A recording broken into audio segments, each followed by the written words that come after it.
Welcome to Food for Thought podcast. Today's episode is the angry vegan versus the joyful vegan. I wanted you to have something to listen to while I work on new episodes of Food for Thought. You have heard this before. It is a rebroadcast, but it is one of the more popular ones. I think you will enjoy it. And if you want to read this and you are not a supporter at the level to get the transcripts, what I really want to encourage you to do is get the book, The Joyful Vegan, How to Stay Vegan in a World That Wants You to Eat Meat, Dairy, and Eggs. I'm excited to tell you that signed copies are now available in my new store. If you just go to joyfulvegan.com and click on books, you will get right over to the new store and you can buy signed copies. You can join me in my cooking classes. You can find lots of good things. So in the meantime, while I'm working on some stuff for you, including this new store and including the new website, which we're still working on, please enjoy this episode and always let me know if you have any questions or comments, and I appreciate your feedback. Thanks so much. Before we begin, my name is Colleen Patrick-Goudreau. You can find me at joyfulvegan.com. You can find my books wherever books are sold, and you can join me in my online cooking classes. This podcast is possible because of you, because of the support of listeners like you. So thank you for subscribing. Thank you for listening. And thank you for supporting this Food for Thought podcast. You can join other supporters by going to patreon.com/Colleen Patrick-Goudreau. I have said for years that vegans have to stop overusing the word vegan, and I want to elaborate on that here.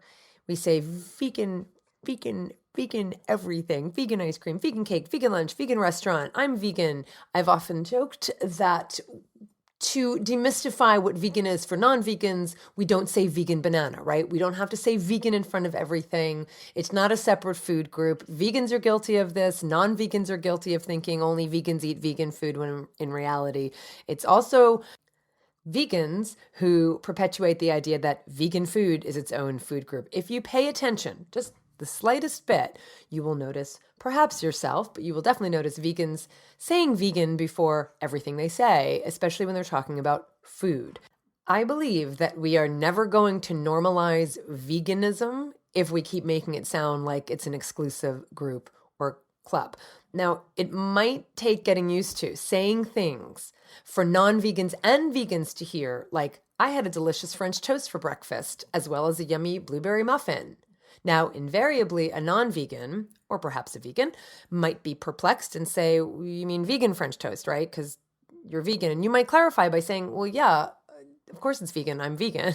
So, right. Now, I know there are vegans who say, but we want people to know that everything's vegan and that there are so many vegan food options out there and that we can eat vegan and not be limited and restricted. And so, Colleen, you're making it sound like you want us to use the word vegan less, when in reality, we need to use it more because people need to understand what it means and we need to celebrate it and clarify what vegan means because people don't understand what vegan means. Okay, first of all, calm down.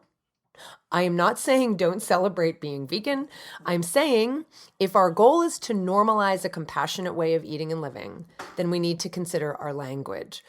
Absolutely celebrate the fact that you're living in a way that's a manifestation of your deepest values of compassion, kindness, and wellness. Be vegan. Say you're vegan loud and proud. What I'm suggesting is, for instance, if you're vegan, if your friends and your family and your followers on social media know you're vegan, do you really need to precede every meal, recipe, dish, food, restaurant you talk about as vegan? Now, I'm not talking about hashtags. It's kind of a different situation. I'm talking about your language in your caption, but also in your words in a video. Isn't the point to celebrate the abundance that is vegan? If so, then share the meal, the food, the dish, the recipe, the restaurant as you already are, and in the context of your post or your statement or your declaration, if you're speaking in person, etc., in whatever medium you're sharing your enthusiasm. If you're sharing it in context, if you're sharing a dish or a recipe or a restaurant or food or a meal, won't they already know that what you're talking about is animal product free? I mean, I was watching an Instagram story of a vegan author who was on a vegan trip, and she was doing a video of the breakfast buffet. Now, just to set the stage, she's a vegan author. her name on her social media accounts is vegan, blah, blah, blah. It's in the names of all of her books. She wears vegan message shirts, and she was on a vegan trip and tagging the name of that vegan trip while also including text on the video that indicated that they were on a vegan trip eating a vegan breakfast. So chances are the people watching the video know it's an animal product free breakfast. But I watched her and then I had to stop because every single thing she showed, she prefaced with vegan. So we have vegan pancakes and vegan sausage and vegan bread and vegan chocolate sauce and vegan crepes and vegan. We know it's vegan because you're vegan and you're on a vegan trip, right? Because let me tell you something. Someone who's not vegan watching that video, I actually found it distasteful being vegan. But someone who's not vegan watching that video, sure, they may think, oh, wow, I didn't know all that stuff could be made vegan. But they'd also think that if you had just prefaced it with maybe in the beginning, just saying like there's a vegan breakfast or a vegan buffet, or there's no animal products in this buffet, and then proceeded to just say, we have pancakes, we have sausage, we have bread, we have biscuits, we have crepes, we have chocolate sauce, whatever it is you're celebrating, they'll still be impressed. But when you put vegan in front of every single food item, to be honest, it just sounds unappealing because it sounds like every one of those items is somehow different from the quote unquote regular or normal ones that people are used to. Now, full disclosure, I have totally been guilty of this. I'm just mindful of it. Sometimes David has come home from the store with a new food item, a new product, and I'm like, oh, wow, that's really cool. And it's vegan, huh? And he goes, yeah, it's vegan. We're vegan. He's not like, oh, shoot, God, you're right. We're vegan. I didn't think about that. I should go get something vegan. Like, yes, it's vegan. So I don't have to ask him to clarify. I mean, some of it is sometimes it's incredulity because we're like, really? That's amazing. But I'm guilty of this as well. And I'm just trying to be mindful of it. Now, I've talked ad nauseum about not using words like regular or normal when we're talking about cow's milk or animal-based sausage, and not using words like alternative and substitute and analog and replacement and fake and faux to talk about plant-based meats, milks, and cheeses, because those words normalize animal products and they make them seem like they're the barometers by which all other foods are measured. Well, vegan bread does the same thing. It just makes it sound like it's its own food group and it's different from what people associate with or understand. It just makes it seem like it's a different kind of bread. It's somehow different. It's somehow only for vegans. It's somehow in its own category, right? Just say bread. Now, with all things, there are gray areas and there are exceptions. And yes, sometimes in a particular context, it's helpful to say vegan. I'm not saying to never do this. I'm saying just be mindful of when maybe it can be just not used sometimes, because I imagine there are plenty of circumstances when we don't have to say vegan, vegan, vegan. So sometimes it is helpful to say vegan to make sure you're getting the dish you want without animal products. But frankly, I've said this before too, I actually think it's more helpful to supplement vegan with exactly what vegan means. For instance, if you're in a restaurant, you're ordering something and you just say, can you make sure that dish is vegan? That's not enough to clarify that for the server. And you may get something that has honey, or you may get something that has cheese, because some people think honey or cheese or fish or what have you it is in the category of vegan. So I don't think it's enough to just say, can you make that dish vegan? What I'll often say is something like, I'm interested in that bruschetta. Can you just confirm that there's no cheese or dairy or obviously meat or anything like that, right? I'm vegan, so I just want to make sure, right? So you say you're vegan, but you clarify what it means for that dish to not have animal products in it. If you just said, make sure it's vegan, it's not enough, in my opinion. To be sure, say you're vegan, but don't rely on the word to carry the meaning you want to convey. And that leads me to another way I think we overuse the word vegan. I've been thinking a lot about how we call both products or restaurants vegan as well as people, right? I'm vegan and I eat vegan food at vegan restaurants. No. I'm hoping to convince you to stop doing that, but that's what we say, right? I'm vegan and the food I eat is vegan and the restaurants I eat at are vegan. When it comes to identifying as vegan ourselves, sure, that makes sense, obviously. it's an identity label, as is plant-based, as is flexitarian, as is lacto-ovo-vegetarian. Those are identity labels. Saying we're vegan or so-and-so is vegan signifies that it's a particular lens through which we see the world. It's a particular identity. But then we also use it to talk about a restaurant or a product or a food, as I described above, and hoping that you're going to probably quell that a little bit. But then we talk about it as an identity, as a person being vegan. So I've been thinking about how I'm very aware of when I hear vegan food, or it's a vegan muffin, or it's a vegan, recipe, that it just sounds weird to me because my food doesn't have a self-proclaimed identity.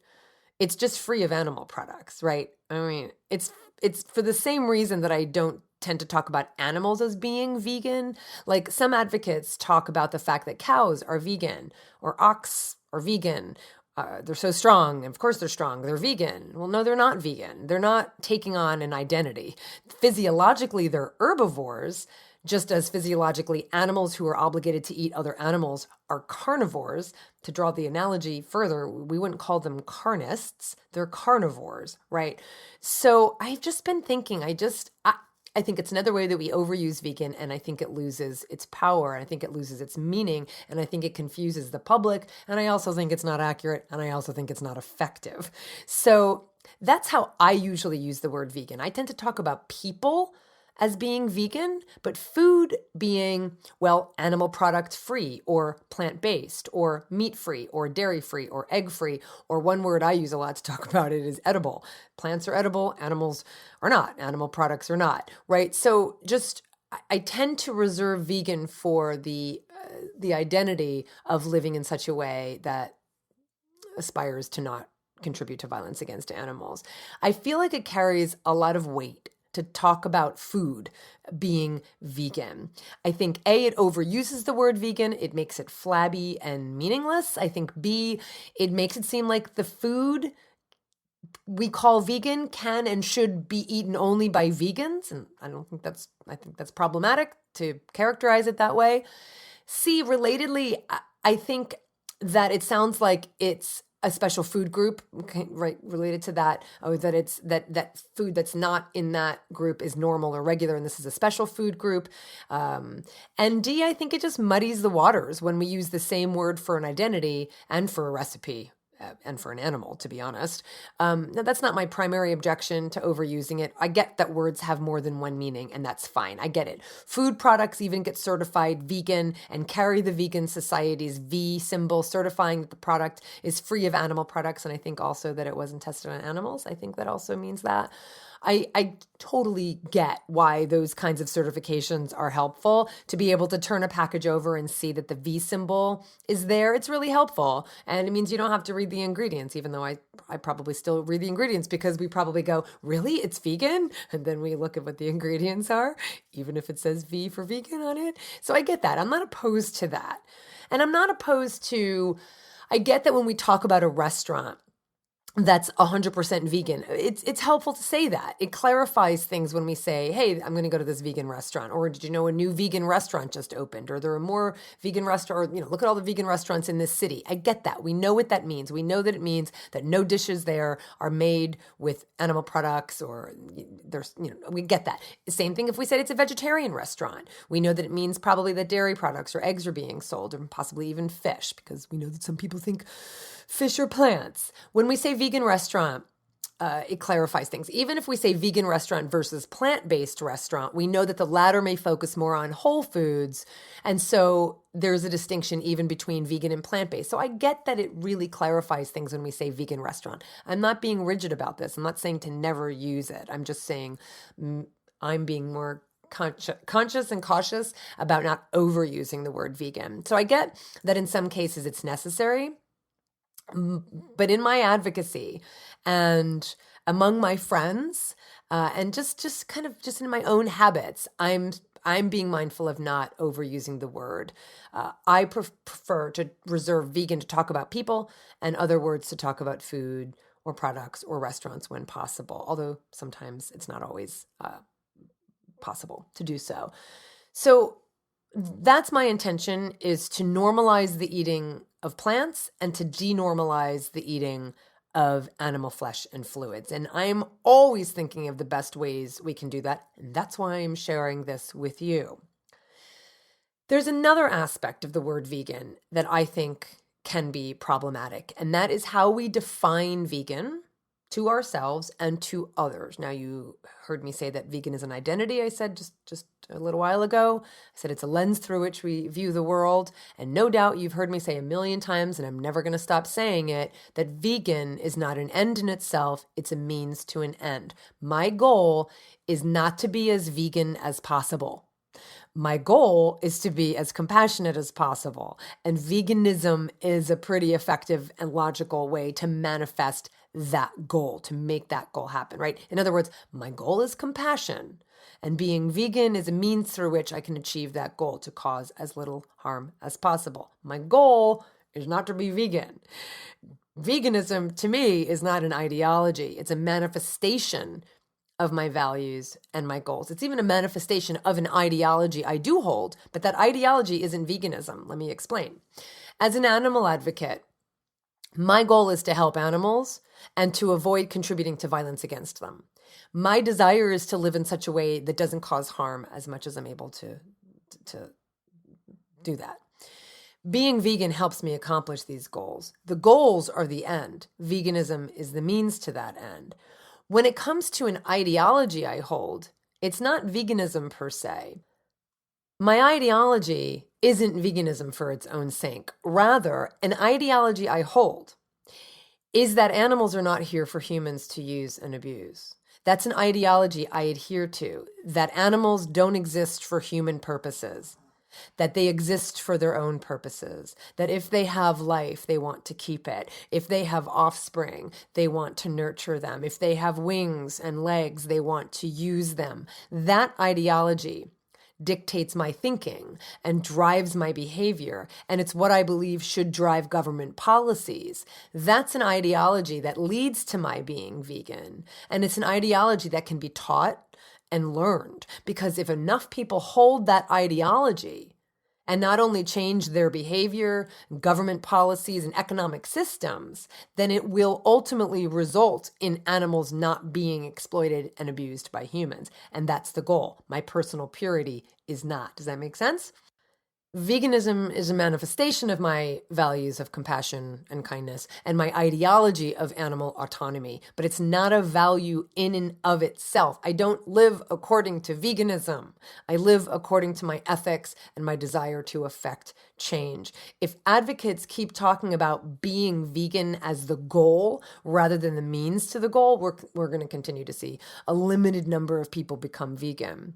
What's more, if we keep telling people to go vegan, we will also see few results.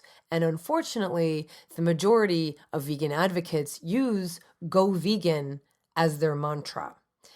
So if there's anything you take away from this episode, I hope it's this. Everyone who uses go vegan as their message of advocacy, and there are millions who do, may want to consider the research that shows, this is not just my opinion, even though I've been saying this for years, there is research and data that shows that people respond better to language of values than ideology.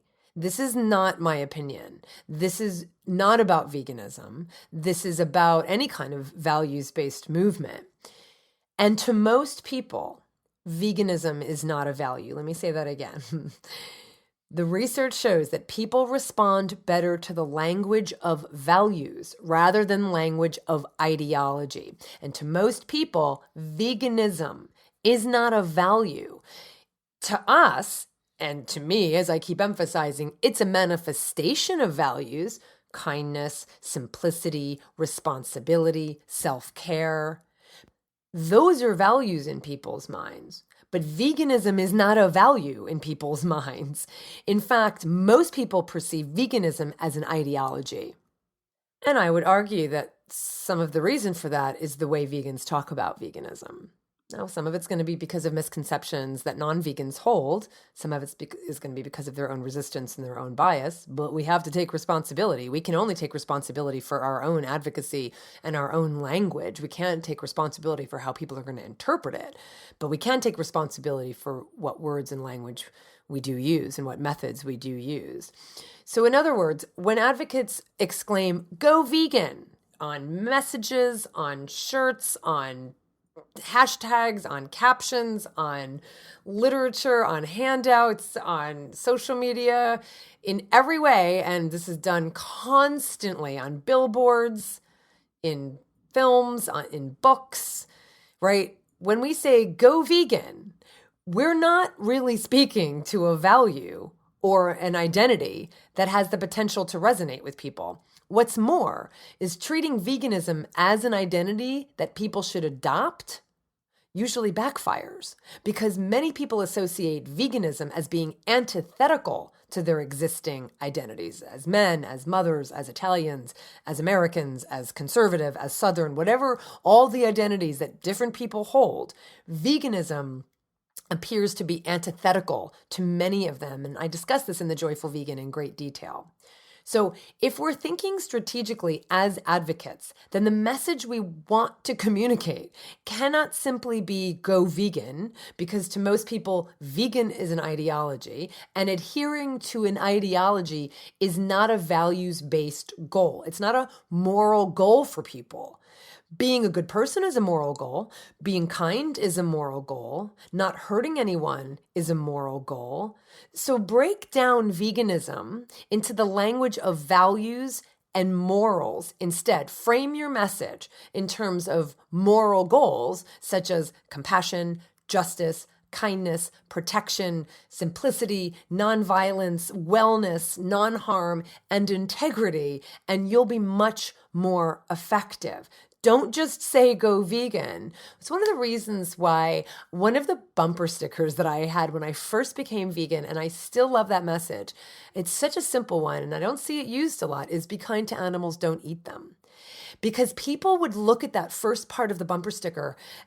I would see them I'm saying bumper sticker, you could use this anywhere. Obviously now, especially on social media, on a shirt, etc.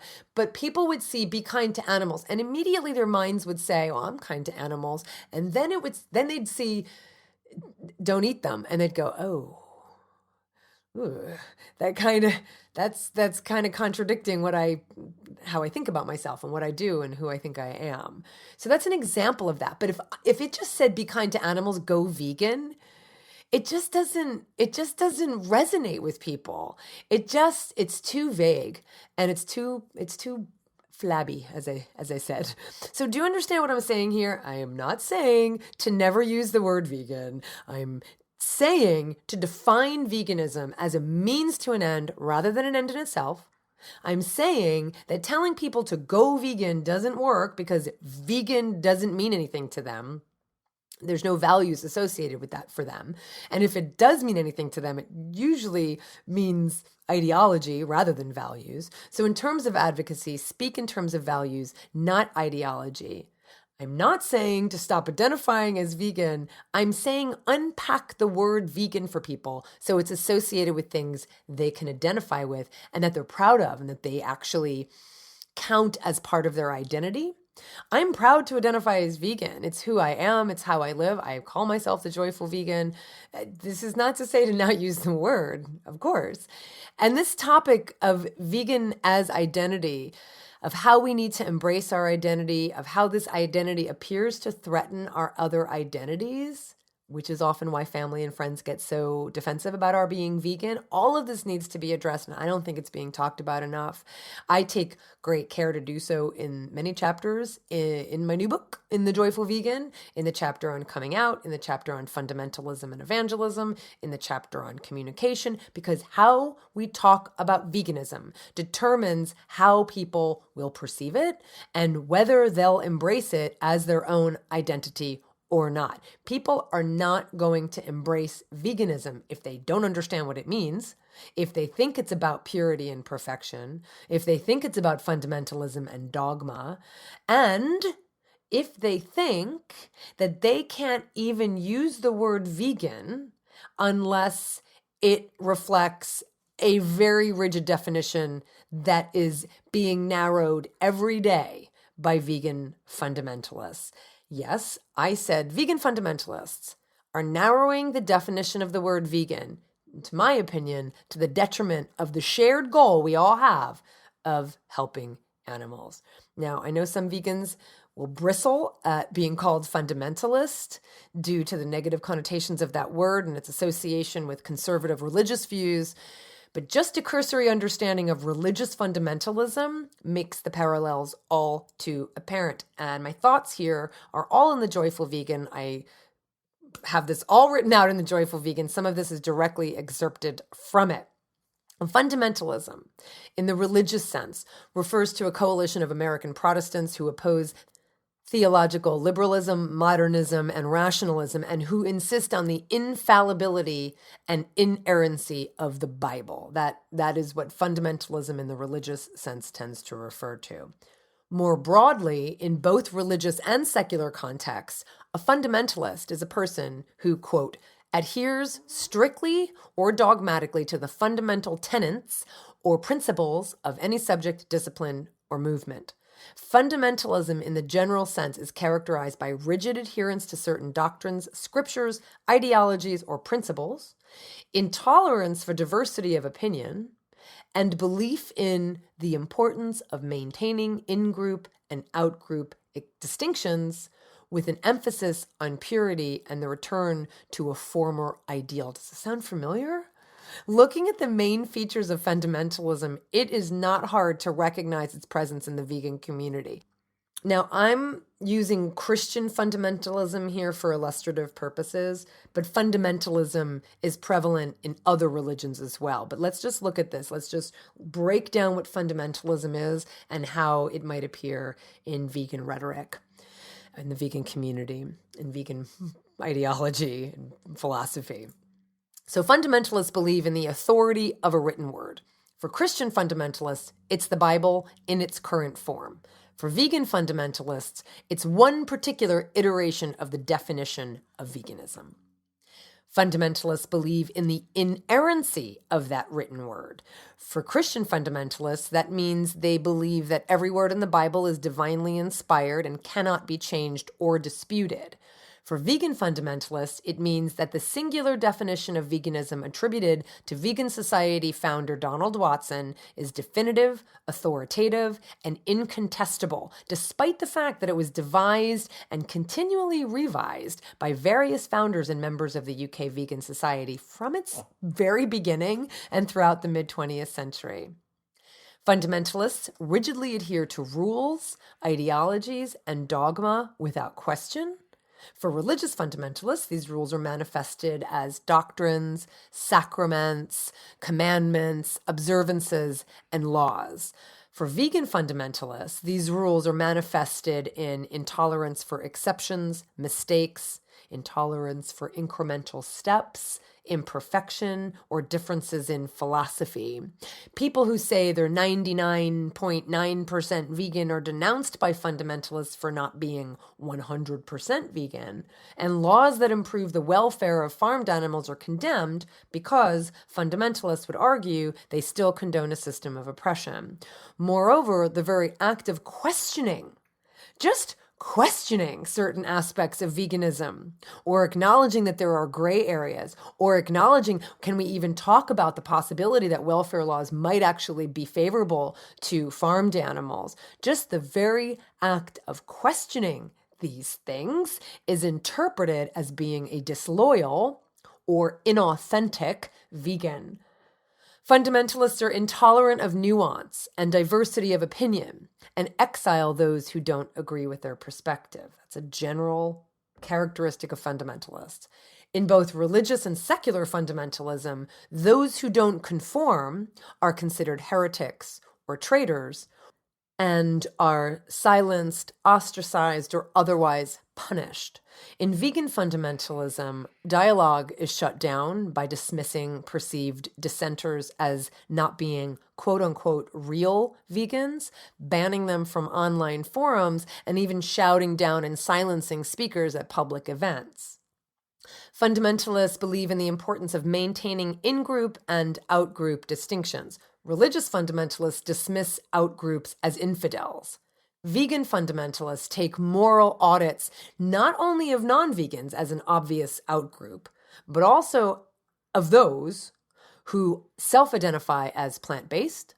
In other words, even when people abstain from eating animal flesh and fluids, vegan fundamentalists consider them part of the out-group and characterize them as frauds or imposters if they're not doing it, quote, for the animals. Justifying the distinction, they cite their own authoritative understanding of the word vegan, assert their exclusive claim to the word, and marginalize those who interpret it differently. Conversely, plant-based fundamentalists also create in-group and out-group distinctions, dismissing vegans who eat, quote, processed foods or who don't follow a strict diet of whole foods as, quote, junk food vegans. The groups get factionalized further still into abolitionists versus welfareists, for example, or in the health arena, those who are raw foodists, whole foods, plant-based, SOS free, like salt, oil, and sugar free, high carb, low fat, and so on. Fundamentalists excommunicate, banish, or shun members as punishment for not adhering to doctrine. That's a general characteristic of fundamentalists. They excommunicate, banish, or shun members as punishment for not adhering to doctrine. Different religions practice various forms and severity of excommunication, from completely severing someone's ties to the church to allowing them to partake in some aspects while denying them access to others. Vegans can't kick people out of the club because there's no homogenous club, but they can deny people legitimacy and identity. Vegan fundamentalists decry the use of the label vegan for anyone who doesn't tick all the boxes of what they say vegan means, and they call anyone who doesn't submit to their interpretation fake vegans. It may not be a literal excommunication, but it's a kind of rhetorical excommunication. The average person who stops eating meat, dairy, and eggs is not looking for a tribal identity. They're just looking to manifest their compassion or eat more healthfully. Labeled as selfish for abstaining from animal products only for health reasons, they're forbidden to call themselves vegan by the fundamentalists who guard the word as jealous lovers rather than embrace potential allies. Fundamentalists reject anyone who fails the impossible litmus test they've devised, in which no one, even them, can pass. One of the downsides to seeing everything through this lens is that we come to feel that groups similar to our own undermine the very nature of what makes our group unique. Social psychologists even have a name for this. They call it categorization threat or distinctiveness threat, when groups too similar to our own threaten the special identity of our group. This may explain why people who self-identify as ethical vegans spend so much time criticizing people who stop eating animal products for health reasons. It may also explain why people who self-identify as plant-based spend so much time criticizing people they consider junk food vegans. These groups may have different underlying goals, but ironically, it's actually the commonalities between them, the choice to stop eating meat, dairy, and eggs, that create the tension.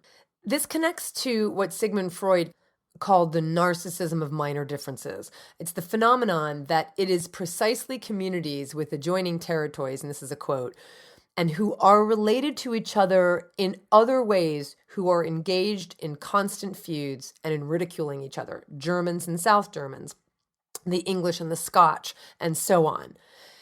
In our case, animal welfareists and animal liberationists, ethical vegans and health vegans, and all the subcategories within. In being obsessed with our minor differences, we lose sight of our major goals. It's not that we shouldn't have an ideal to aspire to or a code to live by. But when ideology becomes a holy relic to be worshipped rather than an aspiration and a guide, we've lost the plot. When we become more attached to the belief system than to the potential for that belief system to help us accomplish our goals, we've lost our way. We mistake the finger pointing to the moon for the moon itself. In The Joyful Vegan, I go into great detail about some of the issues I named above, including the categorization threat, narcissism of small differences among vegans and plant-based folks, as well as the narrowing of the definition of veganism that I find incredibly problematic. I talk a little bit about this in the podcast episode I did called I Am Not Evil and Neither Are You, Tribalism, Ideology, and a Call for Unconditional Compassion. But this is what troubles me. There are a number of vegans trying to change or at least narrow the definition of what it means to be vegan, asserting that to be truly vegan, it's not enough to forswear animal flesh, fluids, and fabrics. According to them, you also have to tick these boxes. You have to be an animal activist in order to call yourself vegan. You have to identify as liberal, feminist, intersectionalist, anti-capitalist, anti-vaccine, atheist, agnostic, and so on. You have to renounce foods that are not also fair trade, palm oil free, organic, and GMO free. And then you can call yourself vegan. Though the intentions are good, I get why people are concerned about these things. It's not that you can't be any of those things or live according to those things. It's that the result in saying that those are the criteria by which you can call yourself vegan, what happens is that you've narrowed now rather than broadened the vegan pool. As you add criteria to the definition of veganism, fewer and fewer people qualify. And by making the door through which people can walk even smaller, fewer and fewer people will cross the threshold or even want to. The number of people who meet the basic and widely understood definition of veganism is already pretty small. Do we want to make it smaller? If believing that it's better to eat plants rather than animals is the only thing we agree on, that's enough. That's a lot. That's really what vegan means. But when we try to make vegan a huge vat that encompasses every problematic practice on the planet, it becomes meaningless. To be vegan, the only price of admission in my book is that we do the best we can to not contribute to violence against animals in what we eat and what we buy and what we support. Does motivation matter? Possibly, in terms of whether you'll stay vegan or not, and I do talk about that in The Joyful Vegan. But you can call yourself vegan, even if you stop eating animal products for health reasons, or environmental reasons, or ethical reasons, or religious reasons, if that word resonates with you. If that's an identity that you embrace with all its imperfections and all its good intentions, then that's up to you if you want to identify as vegan. Whatever your motivation, if you're using veganism as a means to reach your goal of compassion, of kindness, of wellness, of animal protection and autonomy, then you're vegan.